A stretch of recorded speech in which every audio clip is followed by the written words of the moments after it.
Our small New England town was covered in a clean white coat of snow, after it had snowed hard all night.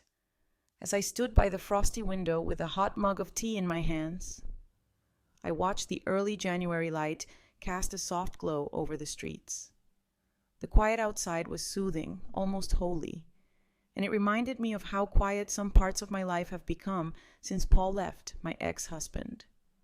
Paul left, leaving my son, Sam, and me to make a new life together. Sam was only 4 years old when Paul left. It wasn't easy, but Sam and I made it. He became my rock and my biggest source of happiness. Sam was becoming his own person now that he was 21. I was thinking about how to stop thinking about my goals because they were too big for this small town. The sound of footsteps coming down the stairs woke me up. They were steady and sure, just like Sam felt about himself these days. He walked into the kitchen wearing pants and a knit jacket, and his camera was slung over his shoulder. He had the warmest smile on his face, even on a cold January morning. He said, "Good morning, Mom," and leaned in to kiss my face. It was a small sign of how much he'd grown, that his beard had grown back, I answered. "Good morning, sweetheart. Where are you going so early?" "The lake," he said, all excited in his voice. "After it snows, the light is great, and I want to get a picture of it before it changes." The pride in my chest made me nod. Sam had always seen beauty in small things that other people might miss. This is why his pictures seem to tell stories instead of just showing moments. "Do you need someone to talk to?" To my own surprise, I asked. I usually let him work on his art on his own, but today I felt forced to join him. His eyes got really bright with happiness, really.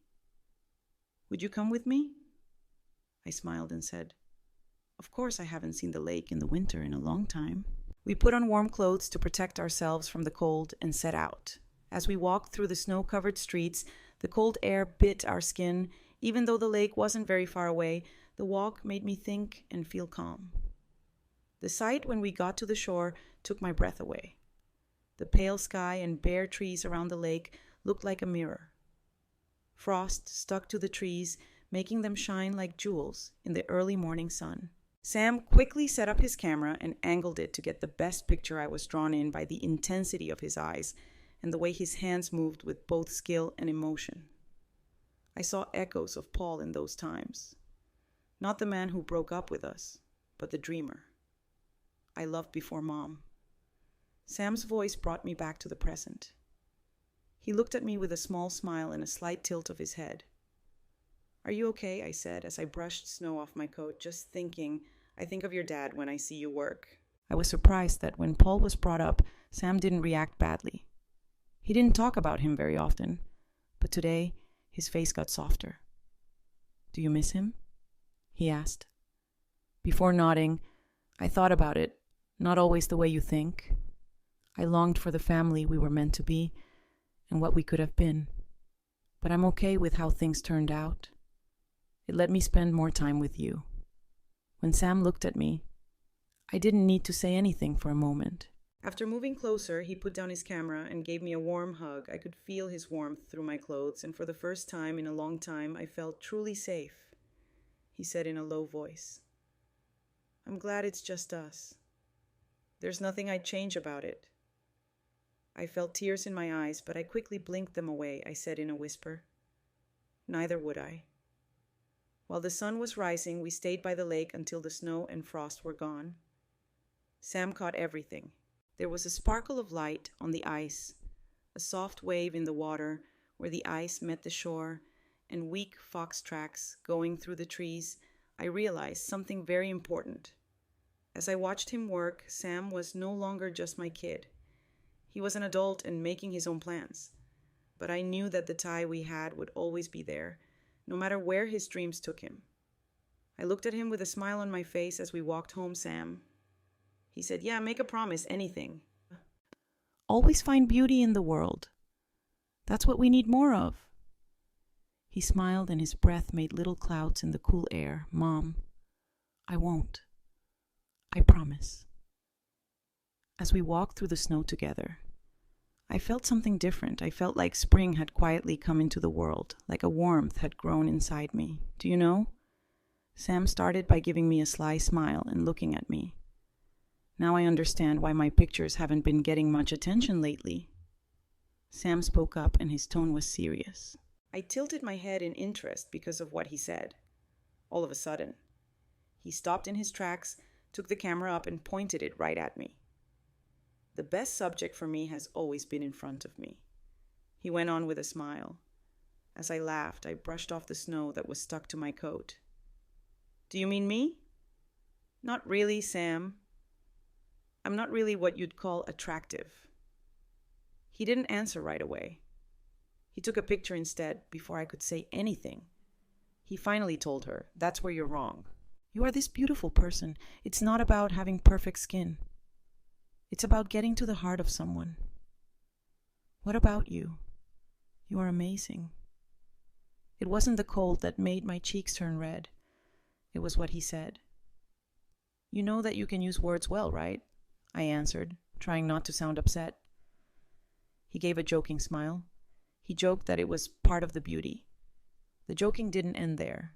As we walked back to his house, he kept taking pictures and making fun of things by saying silly things and telling me jokes that only the two of us knew.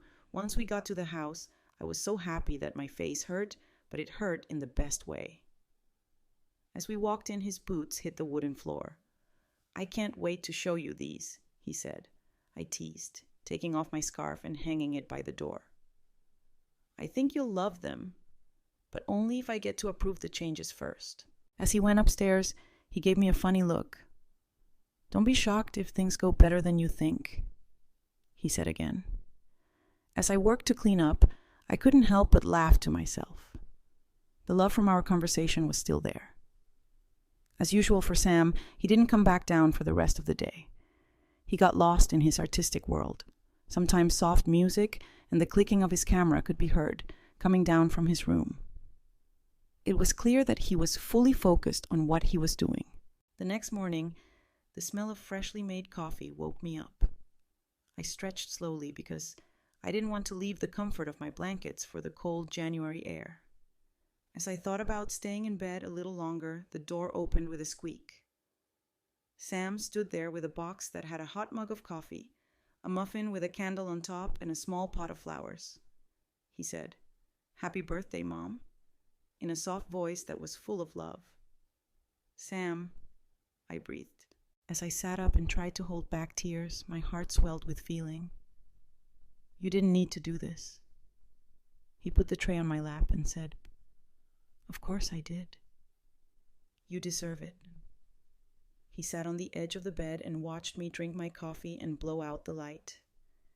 It worked out just the way I liked it, because it was meaningful. The act made the day feel special before it even began. The hours went by quickly as they were filled with smiles and quiet times. The house was as quiet as it always is by the time evening came around. The peace and quiet made me curl up on the couch with a book I didn't hear. Sam's steps going down the stairs until just before midnight. He walked into the living room carrying a sleek black box. His face was blank, but his eyes were bright with joy. He stood in front of me and said, "Mom, for your birthday, I have one more treat for you." I put down my book and smiled at him. "Sam, you've already done a lot today." "What is this?" he said. "Open it and see." But his tone was playful. I lifted the lid to see what was inside and saw layers of thin tissue paper. There was a beautiful set of black underwear inside, along with a satin robe that felt too soft to touch. At first, I didn't know what to say. As I stared at it, "Sam," I began, but my voice was shaking. "This is lovely." He cut her off with a widening grin. "There's more. Put it on and go up, believe me." I wasn't sure what to do about his request, so I waited. But the thrill in his voice was contagious. I got up the courage to say yes, and then I took the box to my room. Once I was dressed in the robe and underwear, I went up the stairs feeling nervous and excited. At the same time, I was speechless as I pushed open his door. The room had a soft red glow from the lamps and the fabric that was wrapped over them. A smooth metal pole stood in the middle of the room. In the corner, a machine was making faint wisps of smoke. A sleek and classy black leather cat mask was sitting on a table nearby. He looked at me with the camera in his hand. He told her in a friendly, sincere voice, "You look great." He then gave me the mask and said, "Put this on. Things will look even better in the pictures." Even though I wasn't sure, his smile made me feel better. "Just for fun," he said in a soft voice. "You've always helped other people a lot. I'll do this for you." I took a deep breath, put on the mask, and walked into the red light. The room was filled with happy music, and the beat got people moving. I felt weird at first, but Sam's praise and laughing quickly made me feel better. He carefully led me and captured moments that were both fun and inspiring. He lowered the camera for a moment and said, "You're a natural. You're so amazing. I don't think you know it." Being honest with me caught me off guard. And when I looked into his eyes through the red light, I felt something change. There was more to this than just parties and pictures. It was all about getting closer. I fully trusted him as the night went on, letting go of my fears to just enjoy the moment, with the red glow and soft haze from the smoke machine. The beat of the music filled the room. I was filled with joy and found parts of myself I had forgotten about. For a long time, Sam stopped and looked at me with a serious face. "I think you're amazing," he said. His voice had a note of respect in it. "All of your confidence has been hidden somewhere." I shook my head and laughed. "Hide it? Dear Sam, this is not at all like a normal Thursday night for me." Sam smiled and said, "You're talented, and I think you're enjoying this more than you're letting on." I laughed at his jokey statement. Not everything he said was wrong. Letting myself be seen felt both freeing and vulnerable at the same time. Then a memory came back to me. It was something I hadn't thought about in years because of all the work and responsibilities I had. "Do you think this is cool?"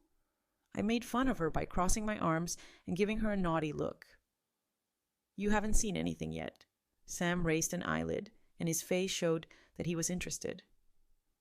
"Oh, what else do you want to hide?" I answered, taking off my satin robe to show the delicate underwear underneath. "I used to take heels classes," I said. "I can still remember a few moves." His eyes got really big in surprise, and he took a big step back while waving his camera around. "Now you need to show me." "So be it," I said in a fake, serious voice. "Don't you dare laugh." There was a sense of excitement in the room as I moved toward the silver pole. It had been years since I did something like this, but muscles remember things. Getting off my shoes. I grabbed the pole and easily climbed it before arching smoothly into a spin. The fact that the movement felt smooth showed how many hours I had spent practicing my form. Sam stood still. And for a moment I forgot about his camera as I moved into a set of moves I forgot I still knew how to do. A cartwheel, a fireman spin, and even a risky climb up the pole. As I went down, the soft red light bounced off the silver surface, and my steps were smooth and sure. When I finally hit the ground, I turned around and saw Sam clapping loudly with a real smile on his face. He walked over to me and said, "Mom, that was amazing." "Why did I not know you could do that?" I shrugged out of breath, but thrilled. "That was a long time ago. I liked going to school before you were born. I had no idea I'd still have it." "Well, I'm officially impressed," he said, his voice getting softer as pride lit up his tone. "Wow, you look so beautiful." I was surprised by how sincere his speech sounded. He moved in closer and kissed my cheek. The warmth of his love lingered just long enough to reach me. "You really do look great tonight," he said, moving back to make room for me. I really mean it. I didn't know what to say for a moment. The moment felt deep because of his smile and the sincere respect in his words. I said thank you and adjusted the rope around my shoulders. Thanks a lot, Sam. I became aware of how quiet the house was as the music changed to a softer tune. The world outside of his room seemed far away and unimportant. We were the only ones in this place, and our bond was so strong that words couldn't describe it. Sam smiled as he picked up his camera again and held it up. May, I have one last shot. There's nothing fancy, just you and the pole. I was on the fence, but his look of encouragement made it hard for me to say no. I leaned lightly against the pole and let the robe fall over my shoulders. I looked into his eyes through the lens. When the flash went off, it caught a moment I would never forget. He lowered the camera and said, "Perfect. You're so good at it." I laughed and shook my head. "You're a great shooter, in my opinion." He took a step closer and his face softened. He said, "Maybe, but I think you're expecting too much from me, dear Mom. You've always been unique. I'm just lucky to see it." His words stopped me in my tracks, even though we were just teasing each other. This moment felt deep, like we had found a part of our relationship again that had been waiting to come out. Slowly, the evening came to an end, and there was a nice, quiet mood. After Sam finally put his camera away, I was out of breath from my spontaneous act, and we laughed about it over a late-night cup of tea in the kitchen. It felt normal and easy, like the night had brought us closer. When I finally got into bed, my mind was full of feelings: sadness, happiness, pride, and something else I couldn't quite put my finger on. Sam had always been my everything, and the reason I got through the hardest times in my life. But tonight, he gave me something I didn't know. I needed a chance to live again. From tomorrow on, everything would be fine. But before I went to sleep, I thought about the red light, the laughing, and the strong bond between a mother and her son. The house was less noisy in the morning than usual. As the hours went by, I started to wonder what Sam was doing since he hadn't come downstairs. He would normally be in the kitchen, making coffee or messing around with his camera right now. Instead, there was a strange silence, like something had changed. I chose to go check on him because I was interested. As I went up the stairs, I stopped outside his door to listen. A low whisper and some soft movements made me hear the faint sound of his voice. I lightly knocked, but I didn't wait for someone to answer. "Sam." As I opened the door, I called. I stopped in my tracks when I saw what I did. He was on his bed with his legs spread out and a camera in his hand. The screen had a dim glow, and I knew right away what the pictures were. Pictures from the last night, the ones of me with the satin robe and the soft haze of smoke that were taken under the red light. When he heard my voice, he quickly turned around and put the camera off. His face turned red, and he sat up quickly, trying to avoid looking at me. "Oh, Mom," he stuttered. "I didn't hear you knock." I went inside and shut the door behind me. I told Sam in a soft voice, "It's okay to calm him down. Why did you quickly turn it off? I can see." As he looked down at the camera, his fingers were tight on it. He said, "I didn't think you'd want to see them." His voice was barely above a whisper. "There you go, Staff." I gave him a soft smile and sat down next to him on the edge of the bed. "That picture was taken by you, Sam. I believe in you. And I want to see what you've caught." He paused for a moment, and his fingers turned white as he held the camera tightly. His face stayed red, and the tips of his ears lit up red. But after a short pause, he let out a deep breath, nodded, and unwillingly gave me the camera. His eyes were fixed on the floor as he said, "I didn't mean to make this awkward. I just wanted to be sure I did everything right."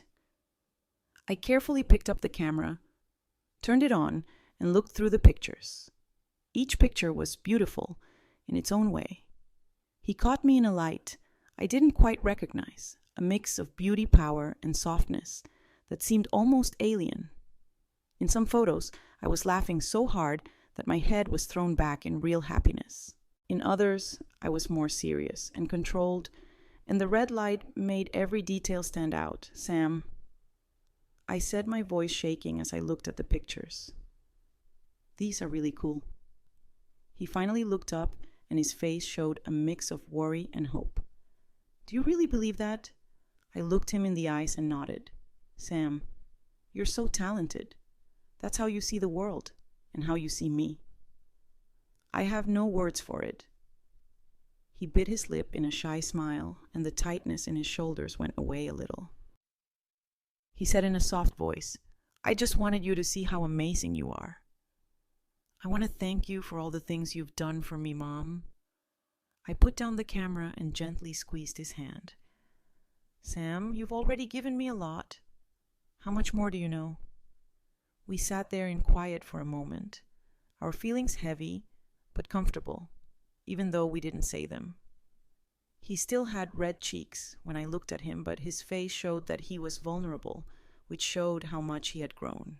I lightly teased, You're blushing, to try to ease the stress. He gave a soft laugh and ran his hand through his hair. I just didn't think you'd walk in while I was looking at them, he said with a smug grin. As I gave him back the camera, I told him, Don't feel embarrassed. That which you made is lovely, and I'm so proud of you. He touched my fingers with his as he took the camera and held it close to his chest. He told her thanks, Mom, in a soft but moving voice. Thank you very much. Just like he did the night before. I leaned in close and kissed him on the cheek. His skin felt warm and he smiled with eyes that sparkled with thanks. I told Sam as I stood there, You have a great talent. Don't let anyone ever change your mind. When I left his room, I shut the door slowly. As I thought about the moment, a wave of happiness and love came over me.